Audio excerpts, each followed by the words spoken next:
Well, hello there. Hello. Happy Sunday. Friends, lovers, thank you so much for joining us. This is Sunday, July 18th, and it's 5 Minutes with Robert Nasir. And I Amy. am Robert Nasir. I'm joined as always by my co-host, Amy Nasir. Don't worry, I will never leave you out. Thank you. And you know who you all are. Thank you so much for joining us. Again, it is Sunday, July 18th, and I'm going to tell you what, we're glad you're here because we are just winging it.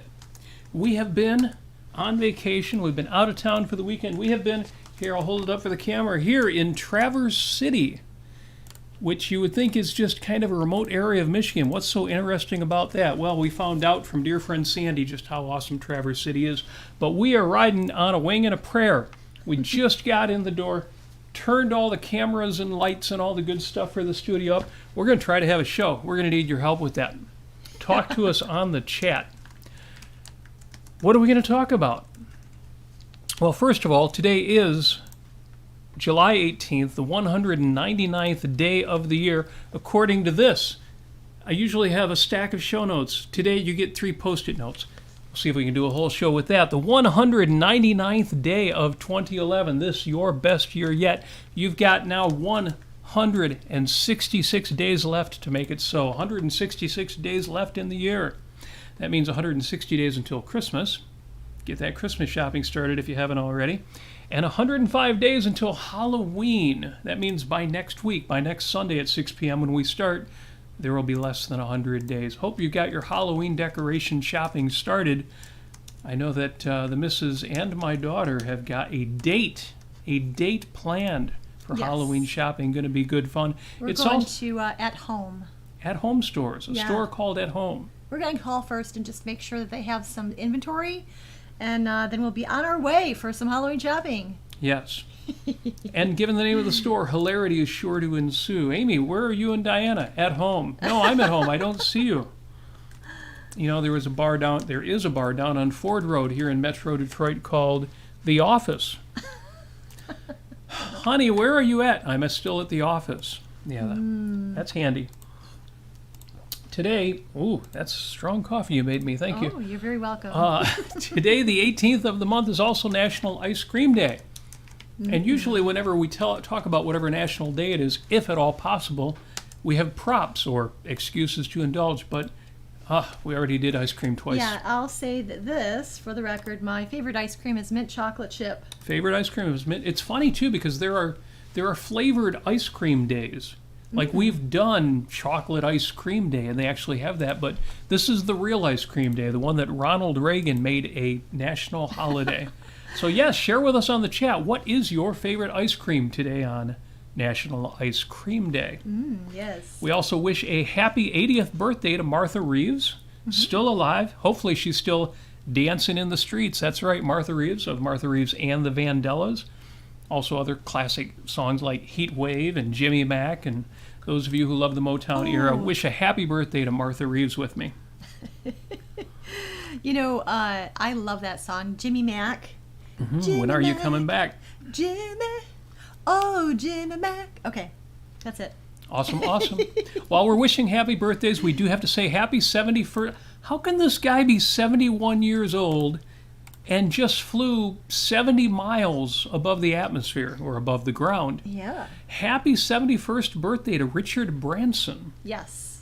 Bit of controversy this week. He goes up into space, and he went up into space on a modified jet airplane. So, of course, Jeff Bezos, who wants to go to Mars, is trying to one-up him. Both because 70 miles above the surface of the Earth is only outer space according to some authorities. You said Jeff Bezos wants to go to Mars? Yes. Oh, okay. Good. All right. Yes. So Jeff Bezos is giving Richard Branson a hard time for going 70 miles above the surface of the Earth in an airplane. Like that's nothing. Like that's nothing. Look, if you can't feel the gravity, you're in outer space. But the point is, our boy, Mr. Bezos, wants to one-up him. He's going to go 100 miles up in a rocket. But come on, Richard Branson, 70 miles above the surface of the Earth, and he's 70 years old. Well, 71 today. 70 years old earlier this week when he went up into space. So happy birthday, Richard Branson. Yes. Fantastic. Founder of Virgin Records. You know, they're getting better and better at that whole space travel thing, and it's just delightful. It's amazing. It's amazing. And to anybody who wants to criticize Richard Branson for spending, I forget what it was, $70 million on this flight, he earned it. Yes, he did. Not just that he earned the right to do it, and he absolutely did that, but he earned the money. Yeah. He created Virgin Records, which saved certain rock and roll stars. He created Virgin Airlines, the airlines. He created Virgin Healthcare. He created Virgin everything, and ultimately, and in the end, created, I shouldn't say in the end, I should say most recently, Virgin Galactic, which is now sending people up into space.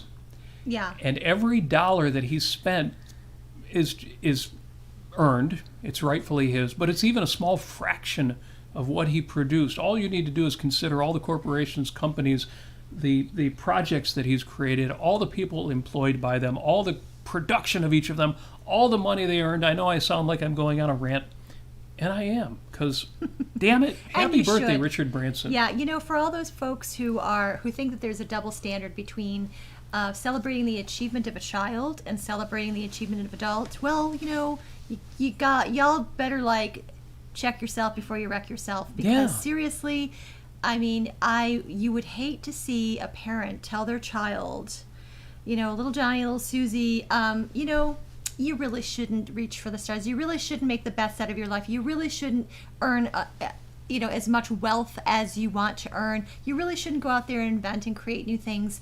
You really shouldn't actually improve yourself because, you know, mediocrity is okay.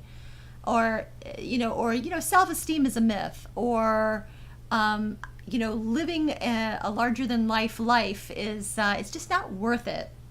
You know, if you find a parent who actually says that, it's horrific. It's horrific. And now you've got all these folks out there who are like, well, if you're an adult and you accomplish something, if you're 71 years old now and you accomplish something, then that's just somehow wrong. That money could have fed the poor. Who are you to... Yeah. Yeah, anyway, we're getting a little political. We should give ourselves as much credit as we give children. You know, this is jumping off of, if you happen to hear it, our Thursday Life on Earth show. We talked about pride. We've done that before. We'll do it again. Yeah, we talked about Mary Lean's observations are great here. She said 3 great things here. She said, I in awe, which we should all be in awe of Richard Branson. Yes. Not just because he went to space, but the accomplishments that made that possible. Yes. She also says, I barf on roller coasters. Hey, I'm with you there. I've never, Ralph, but I feel it. I do not do serious carnival rides. Yes. And 3, she says, and it's his money. His money. His money. The money, he didn't get it from somebody. He produced it. He created all that value. People don't understand creation. They don't understand production. This audience, you guys understand it. I know you get it. Anybody who's listening in for the first time, and I'm sure we've got some first-time viewers and listeners because, well, we'll talk about that in a minute. Welcome to all the first-timers. Incidentally, you first-timers are catching me during my first unscripted show. Like I say, all I've got are a few Post-it notes on the front of my book here. I have a few notes in Word here on my computer as well. So yes, and Amy always has great off-the-cuff stuff, but I prepare notes normally. I would have a stack of notes this high, well, if you stretched them out and taped them together, but today, totally unscripted, bare naked, in the nude. Where did that come from? Oh, that's right. We've been talking about romance. So, again, I didn't get too far off track there, spending 25 minutes saying happy birthday to Richard Branson. She's like, when's the sex going to start? That's right. It could be worse. It's also Screamin' Jay Hawkins' birthday. Oh, yeah. He's no longer with us. Yes, Richard Branson and Martha Reeves are, but Screamin' Jay Hawkins. Got a spell on you. I put a spell on you.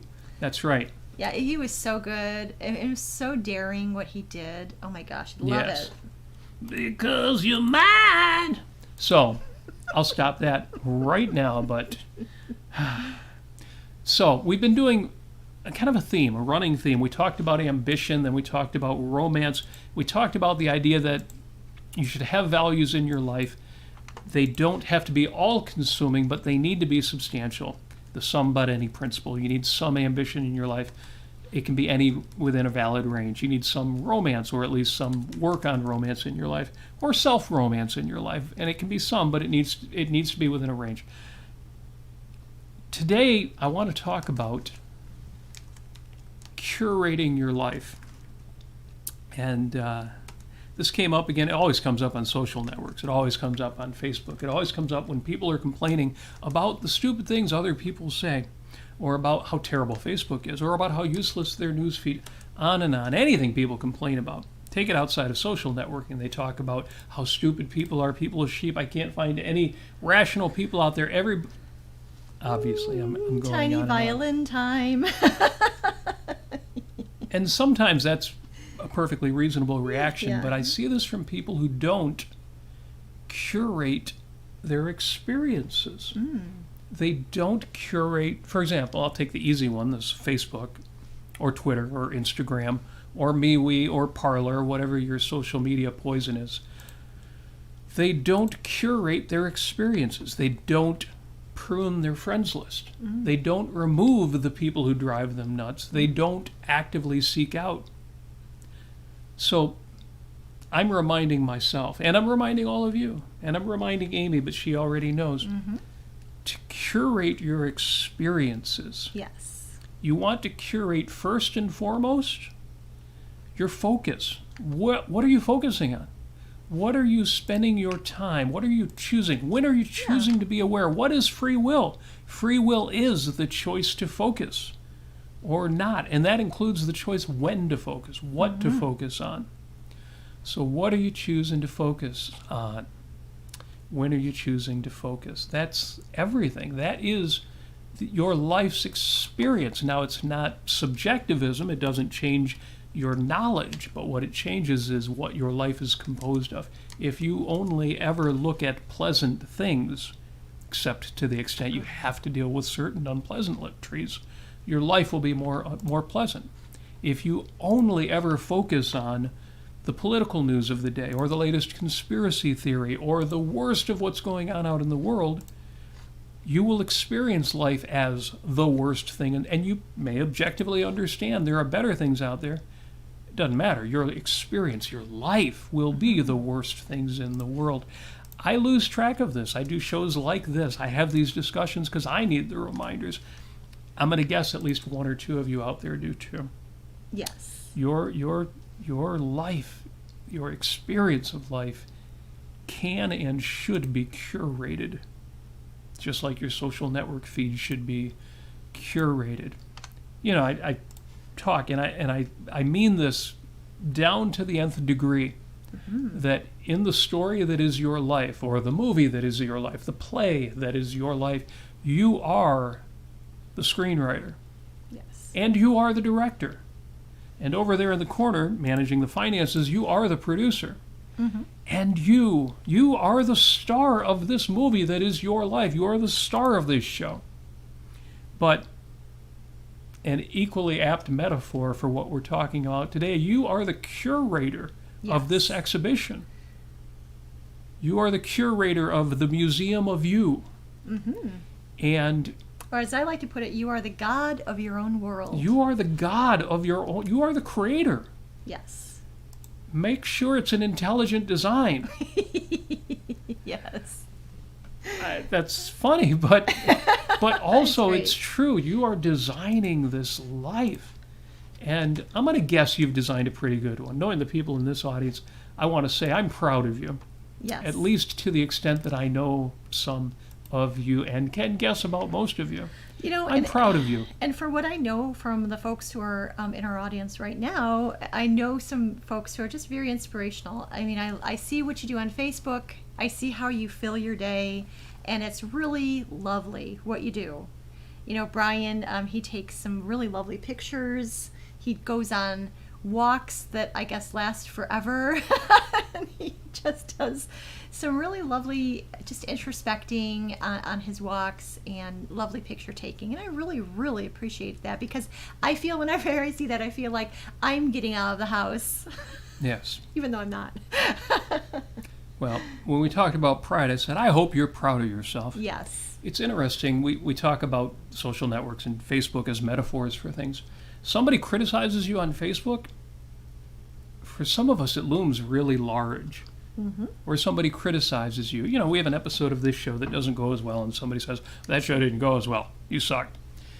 And it's funny because 10 people can tell me, oh, I had a great time listening to your show, but that one guy sticks at you.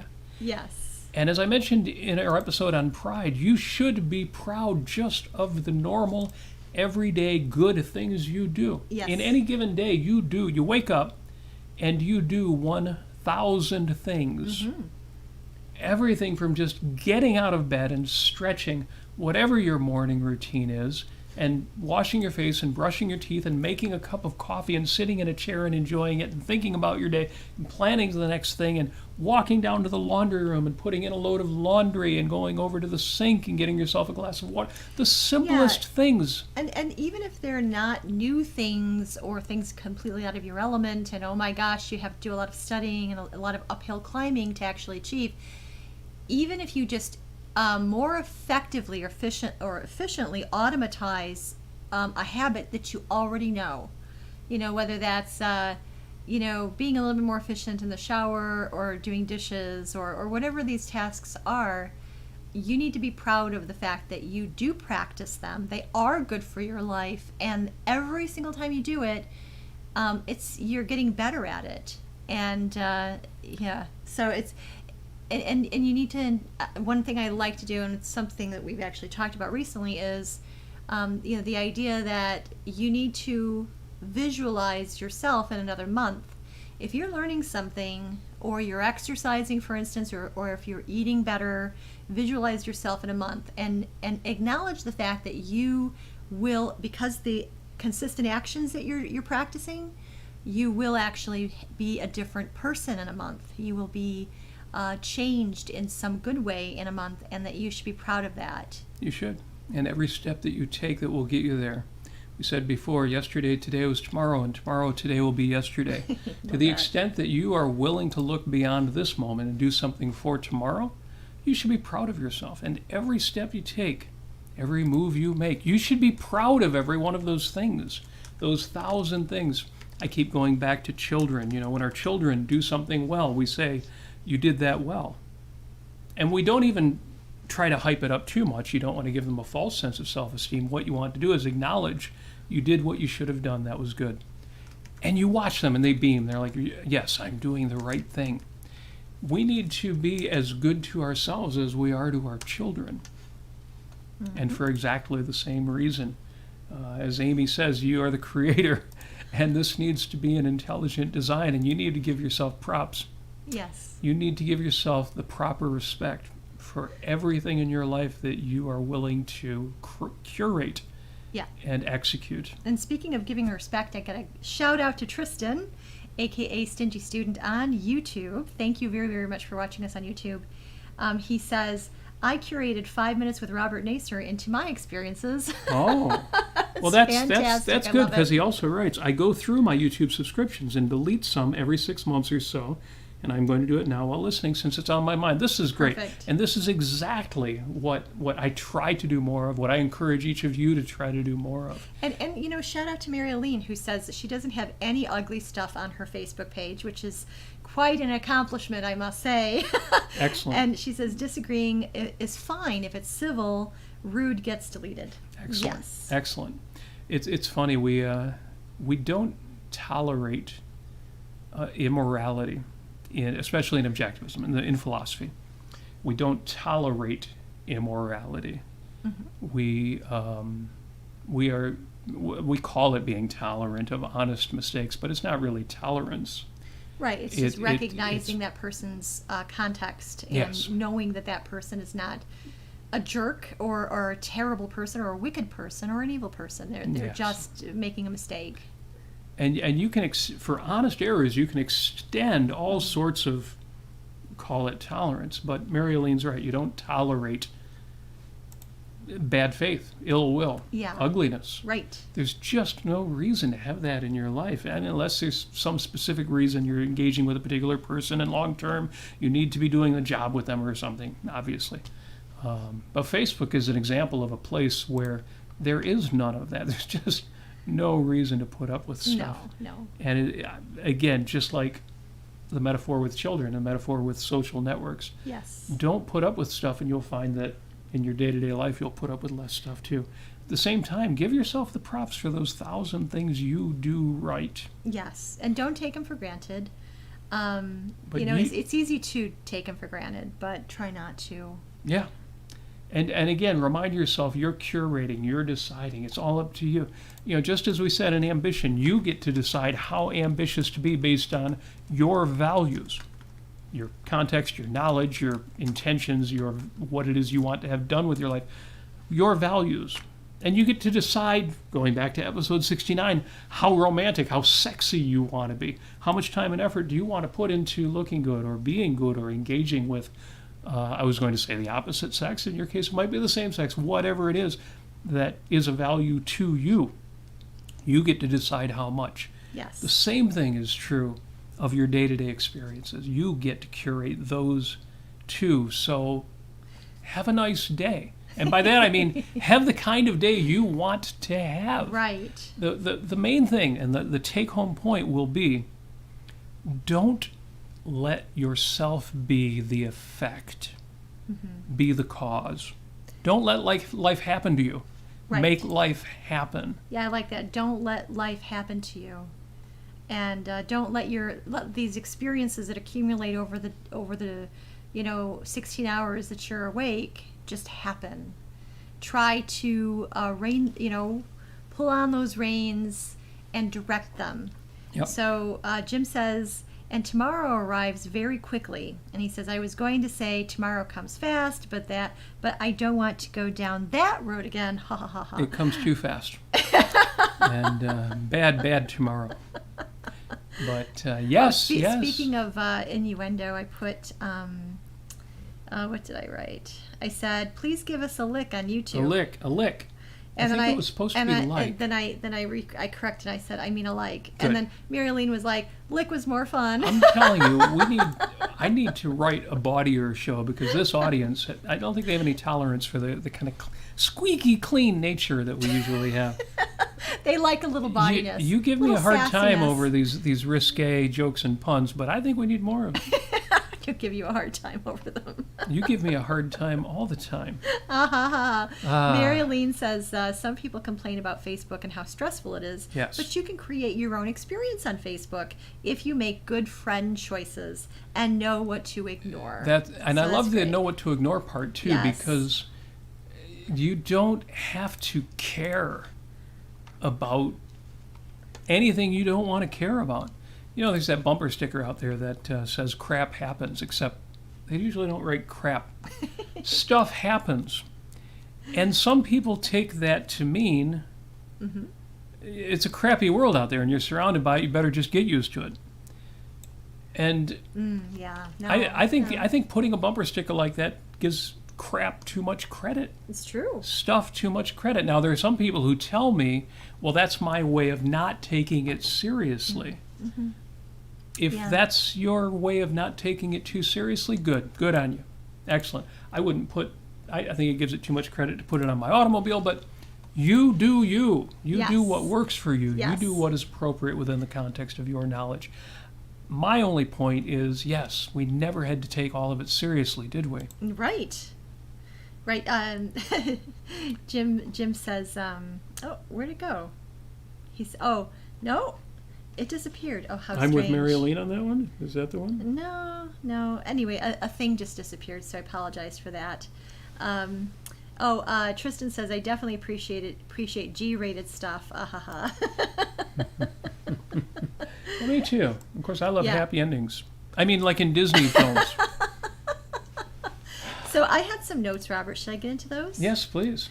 Okay, yeah. So, we were talking about curating your experiences, making, being the, your own god of your own world. Yes. Making it into an intelligent design. And so I thought about this, and, one thing I did was I identified the necessities, and I put certain activities into different categories. And, these categories have different qualities, different flavors, different they're in different value hierarchies. They're in, all of that stuff. There's all sorts of levels of identifying and defining activities in your life and how important they are to you. And so I identified 4 necessities, which is sleeping, eating, working, and exercising. Those are my absolute must-haves every single day. Not every day, but most days. Working obviously brings in the wonderfully earned money that I'm so proud of. But there are other categories. So my other categories are hobbies, spending time with your spouse or your loved ones, alone time, which for me is really important. I like me, and I like to spend time with Amy. So intellectual rigor, like intellectually rigorous activities, that is important to me, and I think I need to have a little bit extra going on right now. And then there's social media. Now, all of these sorts of qualities of these certain activities, sometimes they overlap. So, you can exercise with a loved one. You can be intellectually rigorous even on social media, in certain contexts. You can scroll on Facebook and call that your alone time. That may or may not apply. So there's all kinds of overlap. And then I thought about hobbies.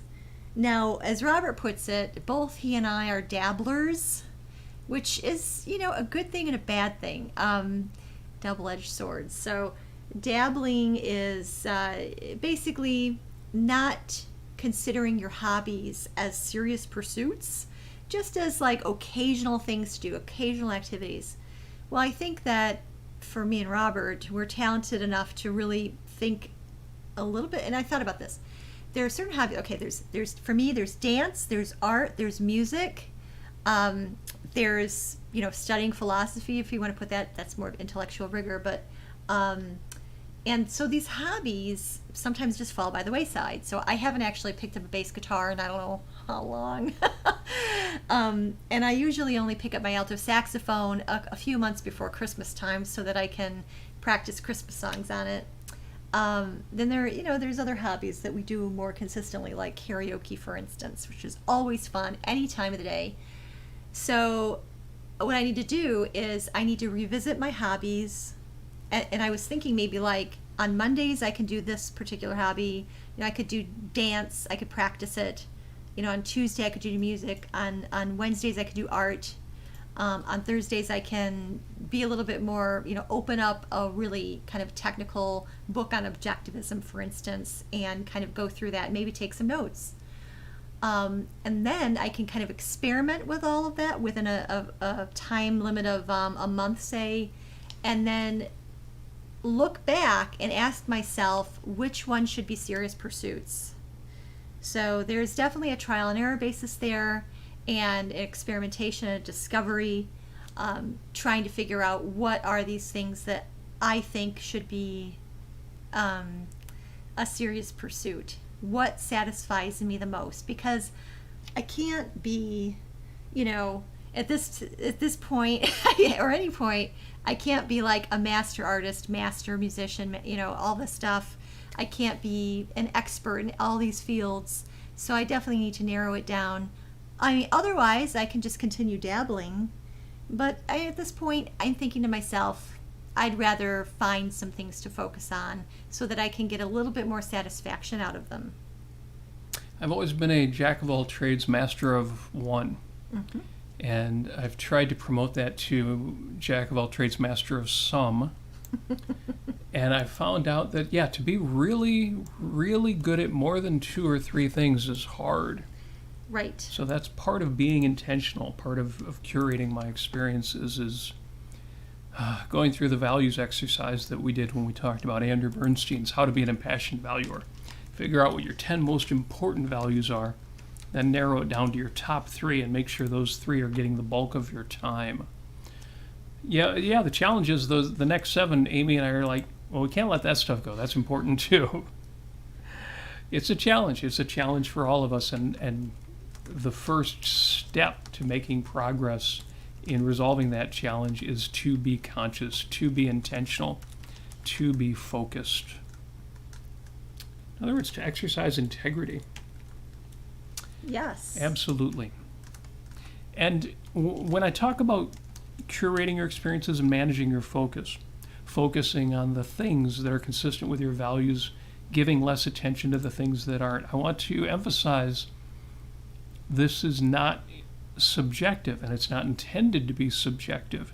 When you say, I'm not going to think about the news of the day more than the few minutes a day required just to stay informed, you're not evading it. You're staying aware of it to the extent that you need to know, to the extent that you can do something about it, to the extent that it's your interest. Because you don't want to be subjective, but you also don't want to be intrinsicist.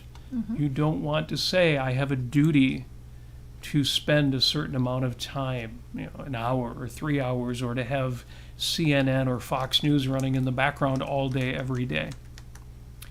So you don't want to be evasive, you don't want to be subjectivist, but you also don't want to be an intrinsicist. You want to be objective. You want your activities to suit your values. You want integrity. Yes. Yes, yes, yes. Yes. Yeah, thank you, Jim. Jim sends me a little compliment. He says, intellectual rigor. He says, I like that. If my mind gets soft during the day, I find that I don't do things as well, and I don't enjoy myself as much. There are reasons for this, I think. I think so too. Thank you very much. That's lovely. I like Yes. that. I like that concept as well. Intellectual rigor. Yeah, and Marilyn is she says karaoke is fun if you can sing. And now one of Never stopped me. Never stopped me either. And I wrote, even if you can't sing, I love going through the lyrics of songs that I love. Or just listening to the songs and just kind of like, talking them through or whatever it is, however you can express yourself vocally, and it doesn't have to be perfect. But anyway, of course, I understand if you have an apprehension, but most of the time, Robert, I do this privately, not in public, and so that helps too. Yeah, or with friends, and our friends are extremely tolerant. Yes, they are. In the good sense of tolerant. Yes. They're not lying to us about our abilities. There have been so many times where I get up and I do the Sugar Hill Gang's Rapper's Delight. Rapper's Delight. And I suck at it. I am not a good rapper, but I just love going through it because it's such a challenge to be able to articulate all of the words in a rhythm. It's so cool. Yeah, and I can even apologize. We have a friend in our circle of friends, and this person in our circle of friends doesn't generally do karaoke, but they'll be there occasionally when we have a karaoke party. And this person has actually expressed, and some of you may agree with this, they don't understand when people who can't sing or can't sing well sing anyway. Why would you do that if you're no good at it? And you're no good at it. It doesn't sound good.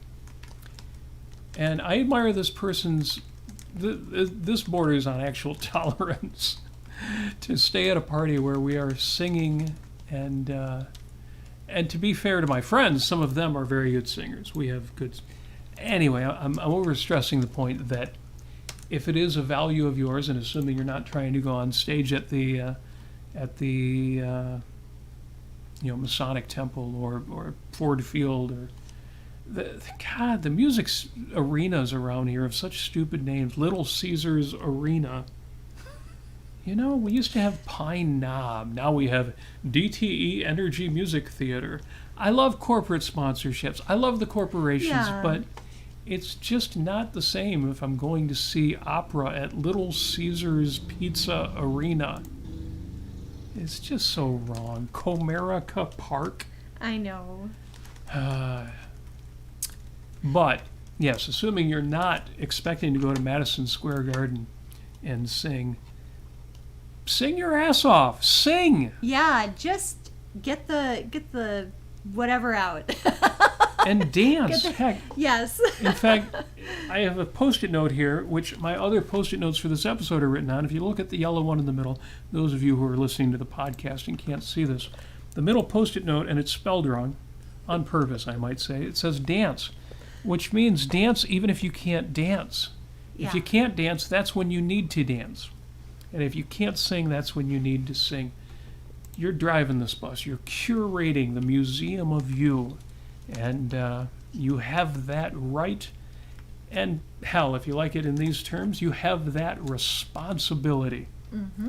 If you don't feel motivated to make a better life for yourself, be schizophrenic. Imagine there's a different you that's not you, and that person, you can't afford to let down that guy in the mirror. Damn it. Yeah, sometimes that kind of strange attitude helps me as well. So, Little yeah. minor alienation there. Yeah, so I am so in awe of Mary Aline's. Why is that?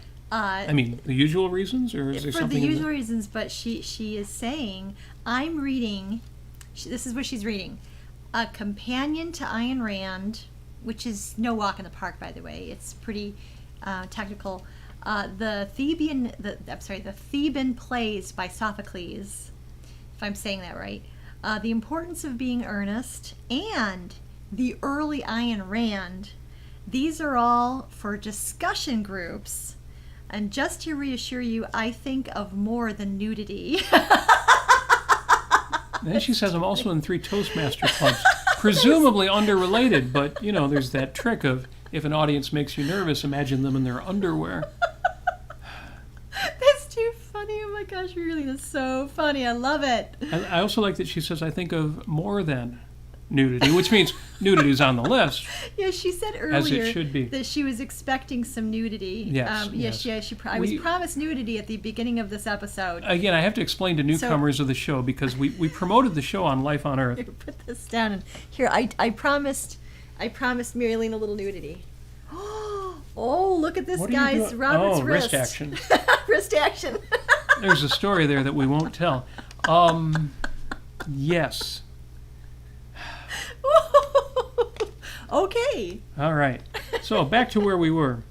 Now Narendra says something I was about to say. Yeah. He says sing and dance in bathroom. Yes. If you sing in the shower, then you should sing everywhere, but at least sing in the shower. And if you sing in the car when you're driving the car, then sing in the car when you're driving the car, and everywhere else, but at least sing in the car. Well, and sing, and yes. if you're doing it in the shower, there's obviously nudity. So there you go. double win. It's all win. You're surrounded win. by win. Oh my goodness, guys. I am just so delighted by this episode. So I have a Post-it note here. This is not my Post-it note of the week. It's a Post-it note of the show, and it says, luck is for the ill-prepared. I have never been more ill-prepared than this episode, so I want to triply, quadruply, quintuply, whatever comes after that. Yeah. Thank you for being on the chat, for joining us in the episode. I'm not going to drag this out too much longer unless my co-host, the delightful Amy Nasir, has something else to say. I have a lot to say, Robert. Bring I it have on. so much more. So I don't have anything, so so I didn't assume she did. Tristan on YouTube says he was at a graduation party, and there was a friend he met there that sang "Rapper's Delight" by the Sugar Hill Gang, and I backed them up by being a backup dancer for the entire song. And he's like, exhausting. I'm like, yeah, that song is an 8-minute marathon of rap. You think it's got these cutesy rap lyrics, so it's going to be real short, real funny, real sweet, and it goes on. And then it goes on. And then it goes on some more. And then it doesn't stop. So yes, yes, that is a dance marathon.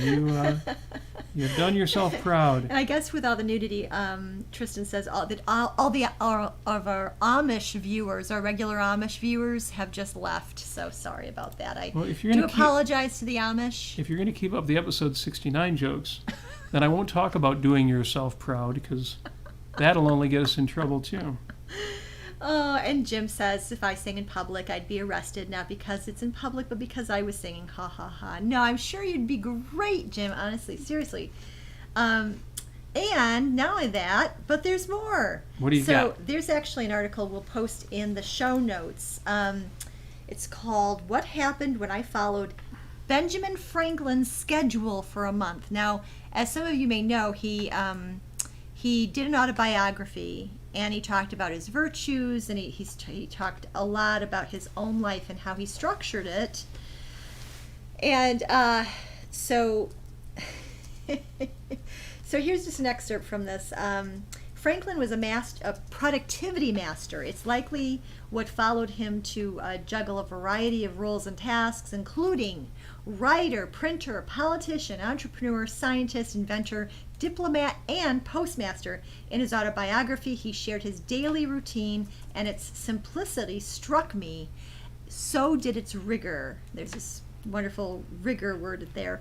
Franklin was a morning person and a creature of habit. He got up at the same time every day, worked a set number of hours, and then went to bed at the same time. His schedule included a prep period in the morning, a 2-hour lunch, and a hard stop from work at 5 p.m. He worked in 2 4-hour bursts, and as Franklin once wrote, "Lost time is never found again."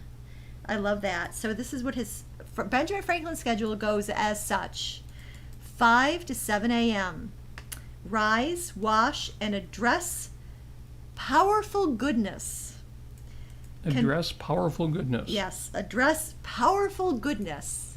I suppose that perhaps means project goodness onto your day and become enthusiastic and anticipate goodness. Contrive day's business and take the resolution of the day. Prosecute the present study and breakfast. So I'm assuming that means that, he's putting his to-do list together and he's washing and eating breakfast. 8 to 11 a.m. work. 12 to 1 p.m. read or overlook my accounts and dine. 2 to 5 work. 6 to 9 put things in their places. Supper, music or diversion or conversation, and examination of the day. 10 p.m. to 4 a.m. sleep. There it is. That's pretty amazing. That's get up, plan your day, do things that will basically lead you to success, set yourself up for success for the day, get that work done, then take some time in the middle of it to eat, but also to reflect, to read, and then work some more. Then after that, hard stop at 5 p.m., put things in their places, tidy up, do chores, whatever it is, eat supper, and then have some, he had some me time perhaps, he had some time with his loved ones, he had some good conversation, he listened to music, he engaged in his hobbies, he had some leisure moments, and then he examines the day. And then he sleeps and starts all again. Well, that's a really lovely, very, very simple sounding schedule, but I bet, with all of the things that one can do nowadays, that might actually be a little bit harder to do, but very impressive, Benjamin Franklin. So yeah, we'll have that link up in the show notes. So Narendra says, the other day I had to see an episode with no sound, and trust me, your episode was fully expressive and lovely with no sound. I can't even imagine. Like a dance or expression. Laughter is a hobby. Well, I do often. I'm easy to amuse. I'll tell you that. And Mary Elaine says, apparently she's thinking of nudity again because she says Benjamin Franklin chased women a lot too. And he was a notorious skirt chaser. Yes, he was. Yeah, he was. Well, that's hopefully he found some quality women to have intellectually rigorous discussions with, and listen to music with, and Most of our founding They are. fathers were devoted and faithful men to their wives. Most of them were. And then there's Ben Franklin. Yes. But no, Benjamin Franklin is great. I guess he left out chaste skirts from his. Maybe that's what it was. Address powerful goodness. Maybe that's what he was talking about there. When we talked about virginity, I said a woman should be chaste. And all men should study abroad. That's very funny.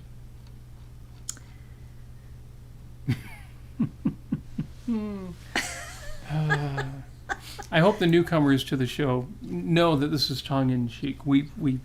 I went on a rant about chastity and virginity and how these should not be considered values in any reasonable culture, but they sure do make for good humor on National Ice Cream Day. National Ice Cream. Happy National Ice Cream Day. Happy 105 days until Halloween. You know, it's awesome. Yes, and while you've been talking, I just updated the show notes, because again, the show notes for today are just these Post-it notes here on my book, and the things Amy looked up. But now they're in the show notes, and you can look it up, and you can click the links and celebrate Martha Reeves and Richard Branson and National Ice Cream Day and curating your day with ideas from Ben Franklin's schedule. Is there anything else that you want to discuss before we let these fine people get back to their Sunday afternoon / evening? Depending on your time zone, it may well be first thing in the morning for our friends in India. Well, the last note I'd like to end on is, examine your activities. Take an inventory of your normal activities. Ask yourself what activities you would like to add or subtract. Do a little experimentation about what hobbies you might want to develop or rediscover. And have a plan of action for those. Don't just let those go willy-nilly and when I feel like it, well, that's never going to happen. So plan it out. Yes, someday never arrives. Yeah. Someday is a day that never arrives. And also, one thing, in doing my notes, I thought to myself, there are things that I can multitask on. So you know what? If I want to spend some quality time with good old Robert Nasir here for 5 minutes, we can go on a 5-minute walk or an hour-long walk. That's right. Jay Shetty, in his 7 tips, we gave this out on one of our shows. Jay Shetty's I think it's his number 1 tip, it might be the number 2, is do not multitask. Because you never do 2 things as well as you would do 1 thing and then sequentially the second thing. And then later, I think his 6th or 7th tip is things that don't require a great deal of focus, do them simultaneously. In other words, don't multitask unless it makes sense to multitask. Yeah, exactly. So as Amy says, if you can overlap, multitask. Do it. Do the things. If you can overlap your activities to where you are giving enough attention to both elements of that activity, then do it. Yes, I don't mean to pick on Jay Shetty. He made it clear that what he means is if you're doing chores, if you're doing tasks that don't require a great deal of concentration, you could be listening to a podcast, you could be listening to a lecture, you could be studying, you could just be taking in some music you've been meaning to listen to. Right. You could be getting 2 things done at once as long as they don't both require thought. Exactly. I mean, oftentimes I listen to more intellectually rigorous lectures or podcasts while I'm doing dishes. You mean more than this one? Or just more in general? More in general. More in general. I guess. I'm going to be studying OPAR a little bit more. That's the Objectivism, the Philosophy of Ayn Rand by Leonard Peikoff. Is that in preparation for OCON coming up? That is in preparation for the Ayn Rand Institute conference, or Objectivist conference, OCON. And that's going to be the theme of the conference. So I definitely want to rediscover parts of that book. And I've got it on audio, so I can listen to it. But I also want to actually sit down with the book and look and take notes and just, Is that the version read by the gal that sounds a little haughty? I think so, but I can put that aside. I know. Okay, I'll probably have to read it in print. Yeah. On the Dead Tree version. Speaking of Dead Tree versions, and speaking of planning your day, curating your experiences. Yes. Did you recently get a new organizer, and are you going to be talking about that? Oh, yeah, that's right. Oh, yeah. So, okay, this is a really heavy organizer. Matter of fact, it's like, I don't know, like a pound and a half. I don't know. I can easily balance it on my head because it's heavy. It's hefty, yeah. And it's not sliding it off at all. It says organized chaos. Organized I don't know if you can chaos. see that. It's kind of reflective, but it's really lovely, and it was only $18 on Amazon, and I'm like, that's a bargain. It's got a ton of content Not in only it. do you have a bunch of stickers that you can use if you want, but you've got all the tabs here, and that's month by month tabs, and it's 18 month? I think it's an 18 month. So it starts in August of this year, and it ends all the way through January of 2023. So I'm really looking forward to get into this. I have used paper organizers before. I find them to be a little bit more psychologically real when I write them down, and I use my physical hand with a physical pen and put them on physical paper, and they're just a little bit more reality based for me, like Robert does here. Yeah, I've tried like just using some sort of Google Calendar or whatever, and it doesn't really have the same oomph for the same effect.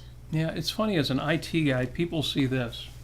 And for the folks listening to the podcast, I'm holding up a paper planner, a leather-bound paper planner, and say, you're an IT guy, why don't you do all that electronically?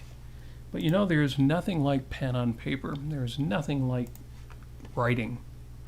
And so I do a lot on a computer, but planning my day, nah, that's always going to be done on paper. And writing these podcasts is always going to be done on paper, in this case on 3 Post-it notes. And I think we've had a bit of luck, even though luck is for the ill-prepared. But also, the harder I work, the luckier I get. Or luck is when preparation meets opportunity. Except I had almost no preparation. So I want to thank Amy. I want to thank you. I want to thank everybody who helped make this show happen.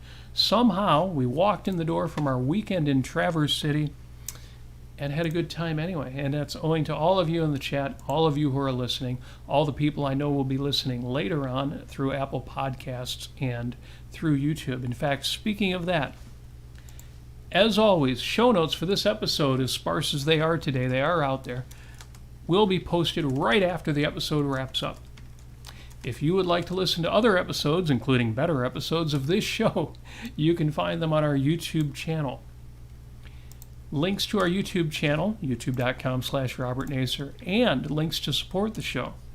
All of it is at robertnasir.com. Yep, which I'm putting in the chat right now. If you would like to support the show financially, and several of you already do, thank you so much for being part of this. Thank you.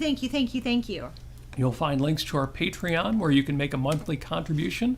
A few dollars goes a long way, especially monthly.